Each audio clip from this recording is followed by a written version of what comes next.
எல்லாருக்கும் வணக்கம். இந்த பதிவில் எதை பற்றி பார்க்க போகிறோம் அப்படின்னா, அதாவது மக்களே நல்லா கேட்டுங்க. அதாவது கடந்த ஒரு வாரத்தில் எத்தனை பாலியல் கொலை, எத்தனை பாலியல் வன்கொடுமை, எத்தனை கொலை, எத்தனை கொள்ளை.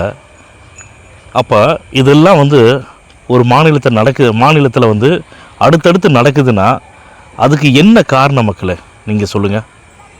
சட்டம் ஒழுங்கு சரியில்லைன்னு தான் அர்த்தம். மக்களை பாதுகாக்கக்கூடிய மாநில அரசு சரியாக பாதுகாப்பு கொடுக்கலன்னு தான் அர்த்தம். அவங்க வீட்டில், அதாவது திமுக ஆளுங்கட்சி முதலமைச்சர் ஐயா இருக்கட்டும், உதயநிதி ஸ்டாலின் அவர்களாக இருக்கட்டும், அதே மாதிரி திமுகவோட அமைச்சர்களாக இருக்கட்டும், திமுகவோட எம்எல்ஏக்களாக இருக்கட்டும், வார்டு கவுன்சிலர்களாக கூட இருக்கட்டும், யாராக கூட இருக்கட்டும், அவங்க வீட்டிலே பெண்கள் இருக்கிறாங்க. அவங்க வீட்டு பெண்களை யாராவது பாலியல் வன்கொடுமையோ பாலியல் கொலை பண்ணனா இப்படி தான் அரசு வேடிக்கை பார்த்துட்டு இருக்குமா சொல்லுங்கள். கோயம்புத்தூரில் பாலியல் வன்கொடுமை பண்ணாங்க இல்லையா, அவங்களுக்கு சட்டம் சரியான தண்டனை கொடுத்துருச்சான். என்ன தண்டனை தெரியுமா? வாழ்நாள் முழுவதும் சிறையான். ஏண்டா வாழ்நாள் முழுவதும் எதுக்கு சிறை சொல்லுங்கள் மக்களை, நீங்களே சொல்லுங்களேன். எதுக்கு மக்களை வாழ்நாள் முழுவதும் அவனுக்கு சிறை?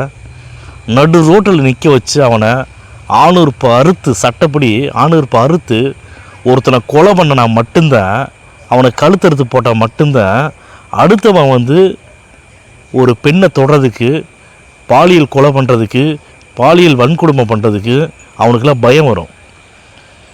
போதையில் கஞ்சா விற்பனை அதிகமாகிடுச்சு தமிழ்நாட்டில். போதை கலாச்சாரம், மதுவோட சேல்ஸ் அதிகமாக இருக்குது. தமிழக அரசு மதுவையும் போதைப் பொருளையும் கட்டுப்படுத்த, அழிக்க எந்த திட்டம் போடலை, எந்த அறிக்கையும் கொடுக்கல. ஆனால் தமிழ்நாடு முழுவதும் பார்த்திங்கன்னா கஞ்சா பயங்கர அளவில் விற்பனை ஆகிட்டு இருக்குது. அப்போ இதில் என்ன காரணம் மக்களே சொல்லுங்கள் பார்க்கலாம்.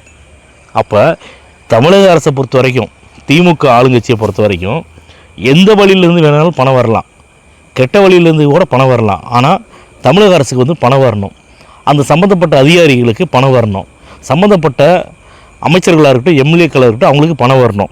அப்போ பணம் வர்றதுக்காக தமிழ்நாட்டில் இருக்கக்கூடிய மக்கள் சீரழிஞ்சாலும் பரவாயில்ல, பெண்கள் தினம் பாலியல் வன்கொடுமையாக இருக்கட்டும், பாலியல் கொலை பெண்களுக்கு நடந்தாலும் பரவாயில்லையா?